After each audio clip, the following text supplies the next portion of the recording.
नमस्कार, मी अश्विनी. अश्विनी रेसिपी मराठीमध्ये सर्वांचं खूप खूप स्वागत आहे. आणि आज अश्विनीच्या स्वयंपाकघरामध्ये मस्त आपण घरच्या घरी पॅकेट मधल्या दुधाचं पनीर बनवणार आहोत. चला तर मग पनीर बनवण्यासाठी काय काय साहित्य लागतात ते बघूया. नवीन असेल तर नक्की आपल्या चॅनलला सबस्क्राईब करून घ्या.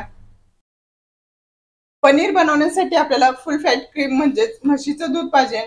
तर इथे मला म्हशीचं दूध नाही भेटलं, म्हणजे मी जिथे राहते तिथे म्हशीचं दूध नाही भेटलं, तर मी मस्त असं पॅकेट मधलं दूध घेतलेलं आहे. आणि पॅकेट मधल्या दुधाचं एक छान असं पनीर होतं. ते छान 1 लिटर दूध घेतलेले आणि छान गरम करून घेतलेलं आहे बघत असाल. तर साई न येता आपल्याला असं गरम करून घ्यायचं आहे. आणि त्यात मी 2-3 चमचे विनेगर तर आणि अर्ध पाणी घेतलेलं आहे. विनेगर आणि पाणी आपण घालून घेणार. छान गरम झाल्यानंतर दूध म्हणजे बघत असेल तापलेलं आहे आपलं दूध. आता विनेगरचं थोडं थोडं पाणी घालत आपल्याला हलवत राहायचं आहे. एकच वेळेस सर्व पाणी घालायचं नाही आपल्याला, थोडं थोडं घालले. मी हलवून घेत आहे या पद्धतीने. आणि फुटायला सुरुवात झालेली आहे. पूर्ण दूध आपलं फाटलेलं आहे. तर आपलं पनीर मस्त साईडला झालेलं आहे आणि पाणी साईडला झालेलं आहे. गॅस बंद करून घेऊया. आपल्याला ओव्हर कुक करायचं नाही, नाहीतर आपलं जे पनीर आहे ते जास्त टाईट किंवा रबलाव सारखं होतं. त्यासाठी आपल्याला एवढंच फाटल्यानंतर लगेच गॅस बंद करून घ्यायचं आहे. तर मी छान असं कॉटनच्या कपड्यामध्ये गाळून घेणार आहे. इथे मी चाळण ठेवून घेतलेली आहे आणि चाळणीवर छान कॉटनचा कपडा ठेवून घेतलेला आहे. आणि व्हाईटच कपडा आपल्याला कॉटनचा घ्यायचा आहे, कलरचा कपडा घ्यायचा नाही, तर कलर आपल्या पनीरला लागू शकतो. त्यासाठी व्हाईट कपड्यावरच आपण पनीर घालून घेणार आहोत. सर्व पनीर घालून घेते. आणि आपलं पनीर आपल्याला 2-3 पाण्याने स्वच्छ धुवून घ्यायचं आहे, म्हणजे जे आपण व्हिनेगर टाकलेलं आहे आंबटपणा तो पूर्ण निघून जाईल. या पद्धतीने छान आपल्याला चोळून धुवून घ्यायचं आहे. आंबटपणा पूर्ण गेला पाहिजे.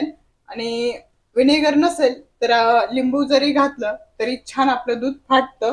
या पद्धतीने मी 2-3 पाण्याने धुवून घेणार आहे स्वच्छ. स्वच्छ मी धुवून घेतलेले आहे. आता मस्त आपण या पद्धतीने बांधून घेणार आहोत.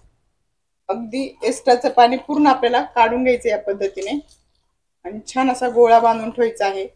बघत असाल तर मी एक्स्ट्राचं पाणी पूर्ण काढून घेतलेलं आहे. आणि एका साईडला मी अशी गाठ मारून घेणार आहे, म्हणजे आपलं पनीर जे आहे ते या पद्धतीने चौकोनी आकार द्यायचा आहे आपल्याला. या पद्धतीने करून मी छान एका साईडला टाईट अशी गाठ मारून घेणार आहे. या पद्धतीने मी गाठ मारून घेतलेली आहे. आणि आता मी खाली सुद्धा एक कॉटनचा जाडसर कपडा ठेवणार आहे आणि वरती सुद्धा आणि छान एक वजन काहीतरी ठेवणार आहे, म्हणजे खलबत्ता वगैरे लोखंडाचा जड असं वजन मी ठेवून घेणार आहे. अगदी 1.5 ते 2 तासात आपलं पनीर तयार होणार आहे. आपण 1.5 ते 2 तासानंतर बघूया. बघत असाल 2 तासानंतर आपलं पनीर जे आहे मस्त असं सेट झालेलं आहे. मी कट करून घेतलेलं आहे. पीस असे मस्त असे पीस कट करून घेतलेले. कोणी म्हणणार सुद्धा नाही आपण घरी बनवलेलं पनीर आहे. अतिशय सुंदर असं पनीर झालेलं आहे. आणि 1 लिटर दुधापासून आपलं पनीर झालेलं आहे. 150 ग्रॅम म्हणजे पॅकेटच्या दुधातून आपण पनीर बनवलेलं आहे. 150 ग्रॅम आपल्याला पनीर भेटलेलं आहे. आणि खूप छान असं पनीर झालेलं आहे. मऊ लुसलुशीत असं पनीर झालेलं आहे.